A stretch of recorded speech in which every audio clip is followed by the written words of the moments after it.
नमस्कार सर्वांना. श्री स्वामी समर्थ. नर्मदे हर एकादशी महात्म्य कथासार.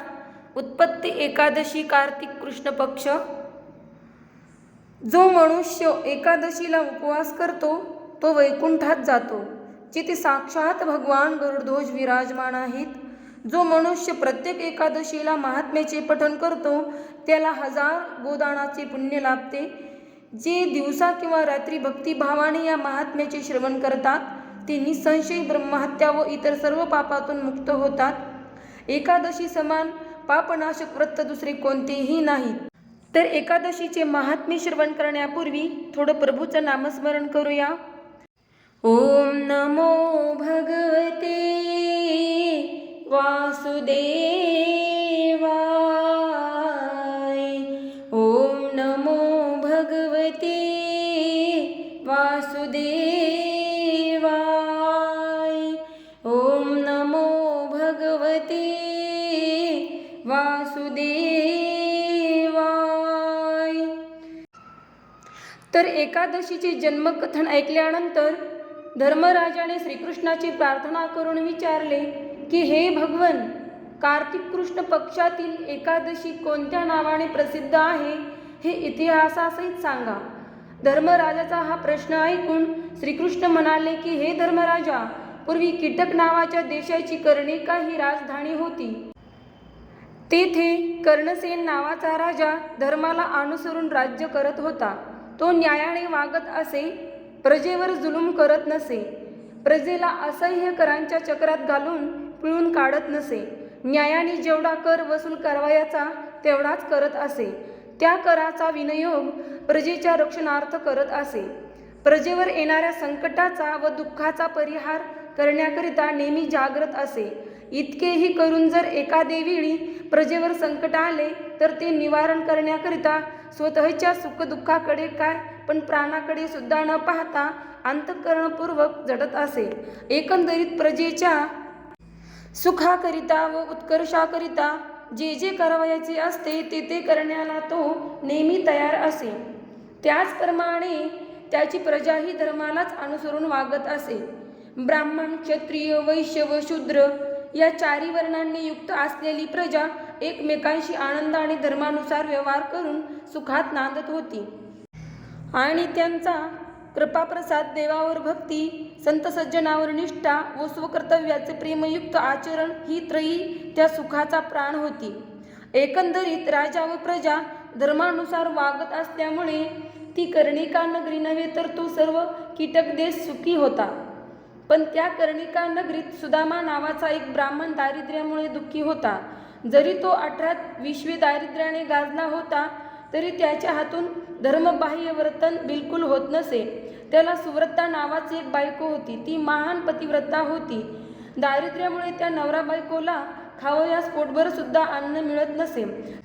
कधी कधी उपवास काढावे लागत. नेसण्याला व पांघरण्याला धड वस्त्रे नसत. त्यांच्या अशा स्थितीत ती उभयता एकमेकांना कटुवचने तर बोलत नसतच, पण उलट एकमेकांवर प्रेम करून आपापले कर्तव्य करीत काळ कंठत असे. ज्यावेळी मनुष्य धर्मावर श्रद्धा ठेवून स्वकर्तव्यानुसार वागतात त्यावेळीच त्यांच्यात ऐक्य नांदते. त्या ऐक्यामुळे ते सुखाच्या लतावृक्षाने गजबजलेल्या शीतल अशा उत्कर्षाच्या मार्गाने परमेश्वराकडे जातात. एके दिवशी ती महान साध्वी आपल्या पतीची प्रार्थना करून दीनवदनाने म्हणाली की महाराज, आपल्या पूर्वजन्मीच्या पापामुळे आपण ही दारिद्र्य अवस्था भोगीत आहोत. महाराज, दारिद्र्यांना सगळे सोयरे जवळ करत नाहीत, ओळखत नाहीत. 4 लोकात मान मान्यता मिळण्याला द्रव्याची मदत होते. मूर्ख मनुष्याजवळ द्रव्य असले तर लोक शहाणा ठरवतात व शहाण्या मनुष्याजवळ द्रव्य नसले तर लोक त्याला मूर्ख ठरवतात. एकंदरीत लोकांच्या दृष्टीने मनुष्याचा चांगुलपणा व वाईटपणा ह्या द्रव्यावर अवलंबून आहे. तेव्हा महाराज, द्रव्य मिळवण्याचा काहीतरी उपाय करा. बरे, ही लौकिक दृष्टी त्याज्य म्हणून सोडून दिली तरी सोहिताच्या दृष्टीने सुद्धा द्रव्य मिळवणे आवश्यक आहे. द्रव्यामुळेच मनुष्याचा प्रपंच चालतो.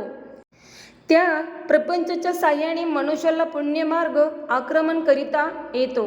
सत्कर्मे करिता येतात, दाणे करिता येतात. याकरिता द्रव्य मिळवण्याचा काहीतरी आणि तोही न्यायाने लवकर उपाय योजा. द्रव्य मिळून सोकेशाराम उपभोगयास मिळावे म्हणून आपणाला मी ही विनंती करीत नाही, तर त्या मिळवलेल्या द्रव्यापासून सत्कर्मे दाणे करून जन्माचे साफल्य करून घ्यावे म्हणून. याप्रमाणे तिचे ते धर्मयुक्त व मधुर भाषण ऐकून तो ब्राह्मण तिला म्हणाला की, हे सुव्रते, तुझे हे भाषण सत्य आहे, पण द्रव्य मिळवण्याकरिता मनुष्याने कितीही प्रयत्न केले तरी त्याच्या नशिबी जेवढे लिहिले असेल तेवढेच मिळते. पूर्वजन्मीच्या सत्कर्माचा भाग्योदय झाल्याखेरीज या जन्मीच्या दारिद्र्याचा अंधार नाहीसा होणार नाही. अमावस्येच्या रात्री चंद्रदर्शन कसे होईल ते होण्याला योग्य कालाची वाट पाहावी लागते. तुझ्याच म्हणण्याप्रमाणे वेदशास्त्राने संपन्न असलेल्या सुविचाराने, गजबजलेल्या चातुर्याने, नटलेल्या धैर्याने, ओथंबलेला व जपतप नेमधर्माला सर्वस्वी वाहिलेला मनुष्य पूर्वजन्मीच्या सत्कर्मा वाचून द्रव्य मिळवण्याच्या बाबतीत लंगडा पडेल. पतीचे हे भाषण ऐकल्यानंतर तिने या बाबतीत तोंडातून एक चकार शब्दसुद्धा काढली नाही व पुढेही न काढण्याचा निश्चय केला. पण थोड्याच दिवसात त्यांच्या घरी देवर्षी नारदांची स्वारी आली. नारदांना पाहताच त्या दोघांना गगनात मावणार नाही इतका आनंद झाला.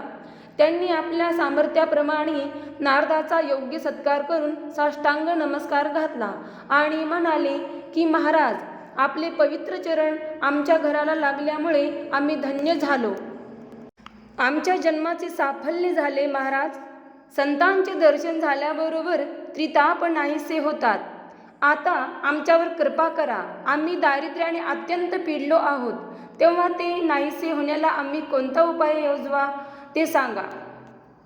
त्या ब्राह्मणाचे ते दीनवाणी भाषण ऐकून नारद म्हणाले की, हे ब्राह्मणा, दारिद्र्य नाहीसे होण्याला तुला एक सोपा उपाय सांगतो, तो ऐक. जर तू उत्पत्ती एकादशीचे व्रत सामान्य एकादशी व्रतात सांगितल्याप्रमाणे करशील तर तुझे दारिद्र्य नाहीसे होऊन तू धनाढ्य होशील, सर्व पापातून मुक्त होशील व अंती सद्गतीला जाशील.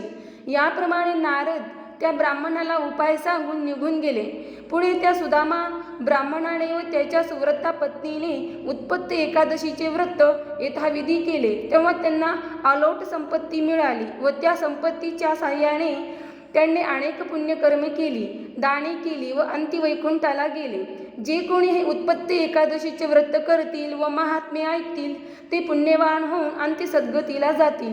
तर कार्तिक कृष्ण पक्षातील एकादशीला उत्पत्ती एकादशी असे म्हणतात. तर एकादशीचे महात्म्य इथे समाप्त झालेले आहे. धन्यवाद. श्री स्वामी समर्थ. नर्मदे हर.